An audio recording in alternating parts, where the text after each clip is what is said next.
Good morning, Bitcoin. Today is Thursday, December 7th, 2017, a date that will live in infamy. My name is Thomas Hunt, and here's what's happening today in Bitcoin.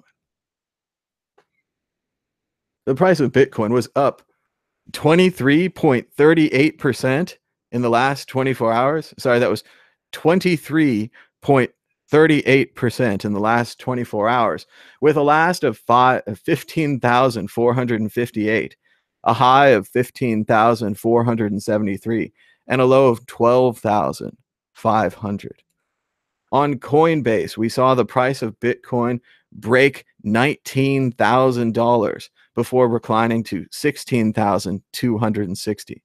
This is Coinbase prices. We're suspecting that Coinbase has a lack of liquidity and they don't have enough Bitcoins to sell. Maybe they should have bought more Bitcoins instead of buying a fancy office. That's $1 for 6,505 Satoshis. This is the lowest we've ever been on the Bitcoin to Satoshi meter. When we started calculating this a few months ago, it was around 20,000 Satoshis for a dollar on the march to $1, one Satoshi. Millions of dollars may have been stolen in Bitcoin hack. As we reported yesterday, thanks to a comment in the chat, NiceHash appears to have been hacked, with hackers making off with more than 40,000 Bitcoins, 4,000 Bitcoins, around $71 million at current prices. Bad news for NiceHash. Bitcoin hits $15,000. Will anything stop this rocket to the moon? No. Bitcoin surges over $15,000 despite Dante's Inferno's warning. That's right. The Royal Bank of Scotland's chairman says that central bankers should hang and abandon all hope, ye who enter here. Warning over Bitcoin. Unfortunately for the bankers, I've read Dante's Inferno, so I know that bankers were placed in a lower tier of hell than murderers, because Dante condemned excessive, more than 10%, charging of interest on loans. That's also known as usury, the illegal action of or practice of lending money at unreasonably high rates of interest. Once again, bankers lower than murderers. Bitcoin is still basically useless for making payments. That's because it's a store of value. Gold is also basically useful for making payments. But unlike gold, Bitcoin can be sent all over the internet for almost nothing. That's a little bit better than gold, and one must imagine in the future, after Bitcoin has established itself as a store of value, we'll all be free to open businesses and sell lemonade. You just have to wait. Store of value first, currency second. Patience, the capacity to accept or tolerate delay, trouble, or suffering without getting angry or upset. Work on that. And finally, an update on our 19 days of Coinbase SegWit Christmas. We have TREZOR Wallets, who's managed to adopt SegWit despite not having a fancy office and not having a billion-dollar valuation. SegWit, the portable hardware wallet, now has SegWit on TREZOR. You can get yours there. Also, we have Ledger. Ledger portable hardware wallets also include SegWit. So we're suggesting that if you have coins in Coinbase, go ahead and get a TREZOR, get a Ledger, and withdraw your coins to a company that supports SegWit.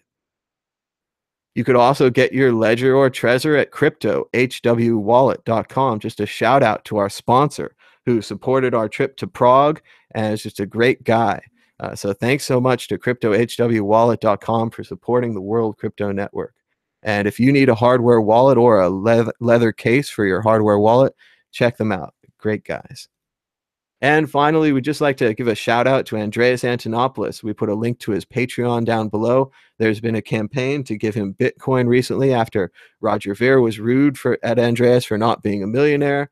And I believe the internet has already made Andreas a 750,000aire, and they're well on their way to making Andreas into a millionaire, as well as supporting his Patreon campaign with a monthly donation of at least $5 a month. So great job, internet. Thank you for supporting Andreas. He does so much for Bitcoin, and I'm really proud of you guys for helping him out. As some of you might not have heard, Andreas isn't crazy filthy rich. Much like myself, he had to sell Bitcoin to live off it.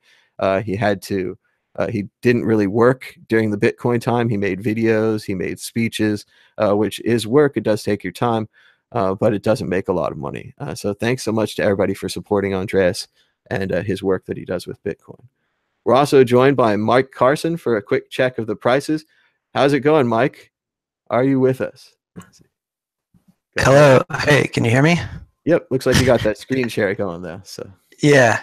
So yeah, things crazy last couple days, man.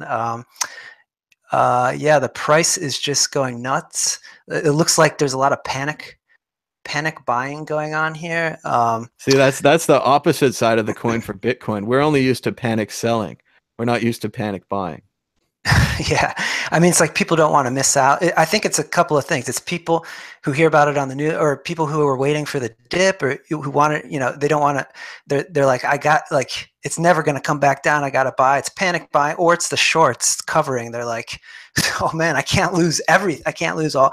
So I think it's a combination. I did see a conspiracy theory from Isabella Kaminsky. Let's see if I can bring that up. What she said is that they're all conspiring, getting ready for these futures. Here's the chart. Oh, I've got Isabella's chart and everything. So again, this is a little simplistic, I think, and they could get easily wrecked by outside forces. But Isabella's idea from the Financial Times is that people started buying early, they averaged their purchase price in this section, and that their plan is to dump it on the futures market. This could work, but if there's a larger whale willing to buy all this stuff, they could be the ones getting dumped on. Yeah.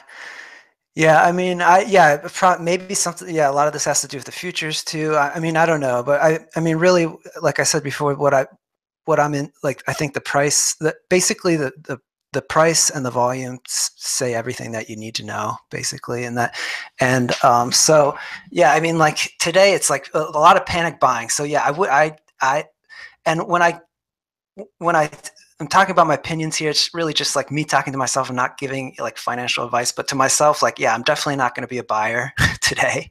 I mean, it's kind of like people are panic buying with emotion and stuff. So if anything, I think, you know, if you wanted to like diversify, you know, this might be a good day. Maybe if you wanted to like put something to real estate or something like that. I mean, but you know, and also like Trace Mayer has I sold like $500 worth the other day, and I'm like, oh, I could have gotten $750. Yeah, I know. That's a problem. Like, I mean, that is like, okay, so the Trace Mayer, he's awesome. If you guys, I really like a lot of the stuff he says, but he has this thing where he does takes the price and does it a multiple of the 200-day moving average, and then sees how, you know, like.